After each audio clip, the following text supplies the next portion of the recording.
কলকাতা পুরসভায় ফাটল আরো চড়া হচ্ছে।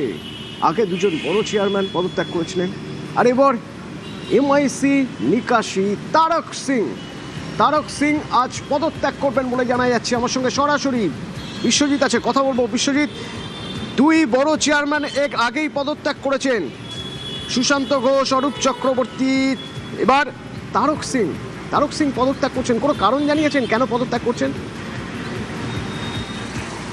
একদমই অতনূপ, এর আগেও তারক সিং দলীয় নেতৃত্বের প্রতি তার বিষোদ্গার উগরে দিয়েছিলেন বলা যায়। একেবারে দলের সুপ্রিমো মমতা বন্দ্যোপাধ্যায় থেকে শুরু করে সমস্ত দলীয় নেতৃত্বের উপর, কারণ যেভাবে ফল প্রকাশের পর তার ঘর সামলাতে হয়েছে, নিজেদের দায়িত্ব নিজেদেরকে নিতে হয়েছে, আর এই জায়গাতেই দলীয় নেতৃত্বের সমালোচনা করেছেন। এবং আমরা দেখেছি একে একে, অর্থাৎ প্রথমেই 9 নম্বর বড়োর চেয়ারপারসন দেবলীনা বিশ্বাস। আমরা যদি টাইমিংটা একটু খেয়াল করি, যে যখন অভিষেক বন্দ্যোপাধ্যায়ও তার 17টা সম্পত্তির ওপর কলকাতা পুরসভা যে নোটিশ করে, তার 15টি নোটিশ গিয়েছিল 9 নম্বর বড় থেকে।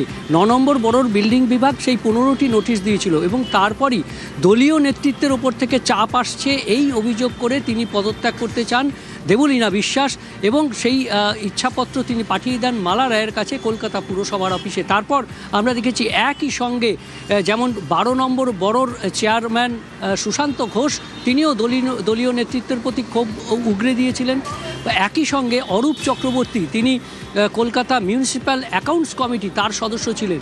অর্থাৎ এই যে পদত্যাগের পরপর পদত্যাগ, তাদের প্রত্যেকেরই মূল নিশানা ছিল দলীয় নেতৃত্ব, এবং তাদের ইলেকশনের পর যে কাউন্টিং, অর্থাৎ গণনার পরে ফল প্রকাশের পরে যে পোস্ট পোল ভায়োলেন্স হচ্ছে, সেখানে দলীয় নেতৃত্বের যে খোঁজ করে পাওয়া যাচ্ছে না, দলীয় নেতৃত্ব তাদের খোঁজ নিচ্ছেন না, তাদেরকে বিজেপির নেতৃত্বের সাহায্য নিয়ে দলের কর্মীদেরকে ঘরে ফেরাতে হচ্ছে, এই আক্ষেপ করেছিলেন সুশান্ত ঘোষ। আর সরাসরি দলীয় নেতৃত্বের নেতৃত্ব নিয়েই প্রশ্ন তুলেছিলেন এই তারক সিং কালীঘাটের মিটিংয়ে আসেনি, অথচ সেই মিটিংয়ে না এসে তিনি একেবারে কলকাতা পুরসভায় তার যে মেয়র পরিষদ কক্ষ, সেই চেম্বারে বসেই বিষোদ্গার করেছিলেন।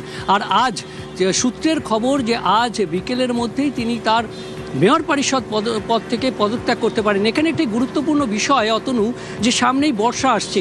আমরা জানি কলকাতায় বা দক্ষিণবঙ্গে বর্ষা আসে 10-11 জুন, এবং সেক্ষেত্রে কলকাতায় জল জমা নিকাশি যিনি এমআইসি নিকাশি, তিনি পদত্যাগ করছেন, তিনি সরে দাঁড়াচ্ছেন। এর আগে 9 নম্বর বড় চেয়ারপারসন, তারপর 12 নম্বর বড় চেয়ারপারসন, এরই মাঝে মিউনিসিপ্যাল অ্যাকাউন্টস কমিটি থেকে অরূপ চক্রবর্তীর পদত্যাগ, আর আজ পদত্যাগ করছেন এমআইসি নিকাশি তারক সিং।